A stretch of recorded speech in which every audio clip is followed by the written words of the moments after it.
캘리포니아주 북부 부티 카운티의 버진 대형 산불로 미처 피신하지 못한 주민 5명이 사망했다고 소방당국과 경찰이 밝혔습니다.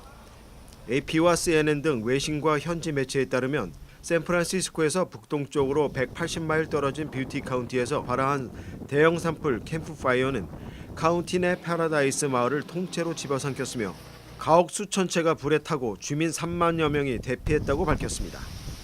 스콩 멜린 캘리포니아 산림소방국장은 숨진 주민들은 불길에 휩싸인 차 안에서 발견되었다고 밝혔습니다.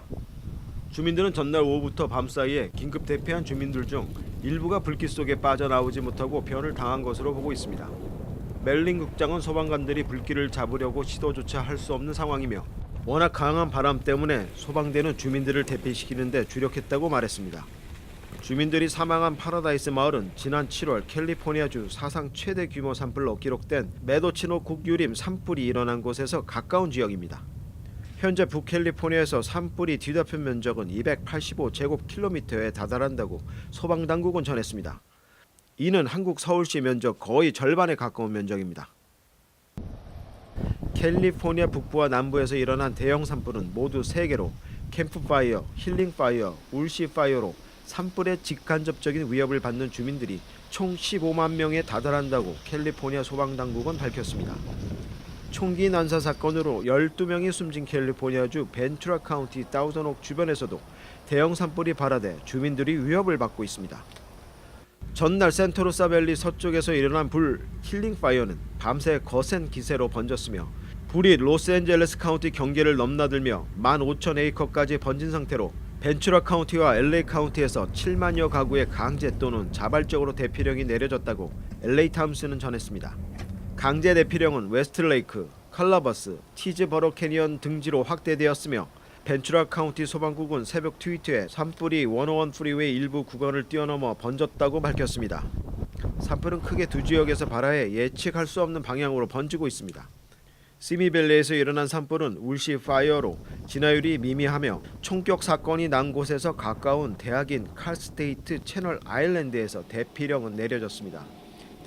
이 밖에도 말리부와 그리피스 파크 그리고 LA 동물원의 동물들도 산불로 인해 대피하는 사태가 벌어졌습니다.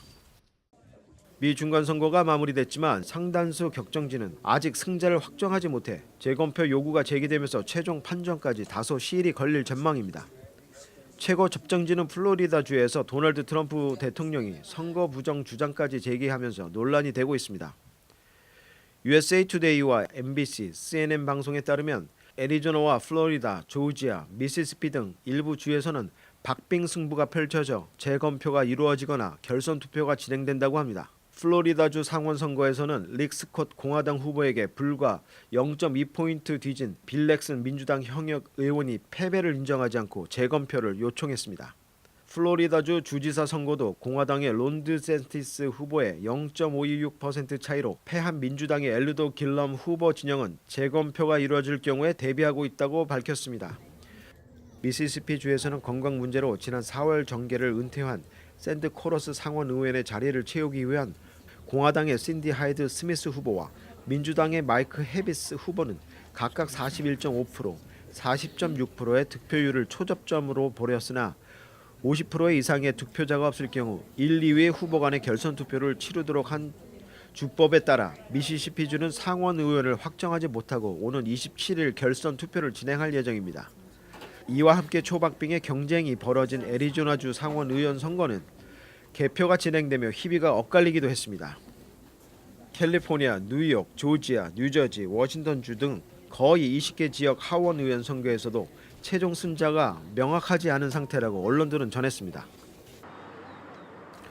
미국 정착을 희망하는 중미 출신 이민자 행렬 캐러밴 중 일부가 캘리포니아 국경을 향해 이동을 재개했다고 전했습니다. 캐러밴 선발대 500여 명은 멕시코시티에 있는 헤수스 마테네스 경기장을 떠나 지하철을 타고 북쪽에 있는 고속도로로 이동한 뒤 경찰의 호위 아래 발걸음을 옮겼다고 현지 언론을 전했습니다. 캐러밴을 조직한 시민단체는 전날 유엔 등의 미국 국경까지 안전하고 신속히 이동할 수 있는 버스표를 제공해달라고 요청했으며 이에 유엔은 어린이와 여성들만 탑승할 수 있는 버스를 준비하겠다는 입장을 피력한 것으로 전했습니다. 캐러밴은 전날 투표를 걸쳐 멕시코시티에서 가장 가까운 거리에 있는 텍사스주 맥켈린 국경 대신 캘리포니아주 샌디에고와 맞닿는 티juana로 향하기로 결정했다고 합니다. 멕시코시티에서 티juana까지는 약 1750마일로 600마일 떨어진 텍사스주 국경에 비해 더 멀지만 상대적으로 인신매매 조직이나 마약 갱단으로부터 안전하다는 이유로 캘리포니아주를 선택했다는 것입니다. 미국으로 망명해 일자리를 얻고 자녀들에게 더 나은 교육을 받게 해 밝은 미래를 꿈꾸며 살 수 있도록 하는 것이 캐러밴의 목표라고 합니다. 오늘 아케디아 산타아니타 팍에서 새로운 2019년 포드 엣지를 선보이는 2019년 캘리포니아 스마트 드라이브 이벤트 행사가 열렸습니다. 이번 행사는 포드 자동차의 엣지에 업그레이드된 기능과 디자인을 선보이며 새롭게 추가된 기능을 상세히 설명하는 신차 행사를 열렸습니다. On the Edge, it's actually the Ford SUV from the Ford Performance team, so it's a really big deal. And then we're also talking about our Ford Copilot 360 package, which is our standard suite of driver assist technologies that have now been made standard on our products. So we've got a ton of that. Of those features that are standard from the SE, which is our base model, all the way up to the ST, which is our higher end model. 2019년 엣지는 SUV로 작지만 실용적인 차량이며 비상 제동 장치가 설치되어 안정성이 확보됐다는 설명입니다. 또한 포드 엣지는 외관 디자인으로부터 세련된 모습으로 업그레이드되었고 새로운 티타늄 모델로 독특한 풀바디 컬러 모습을 선보였습니다.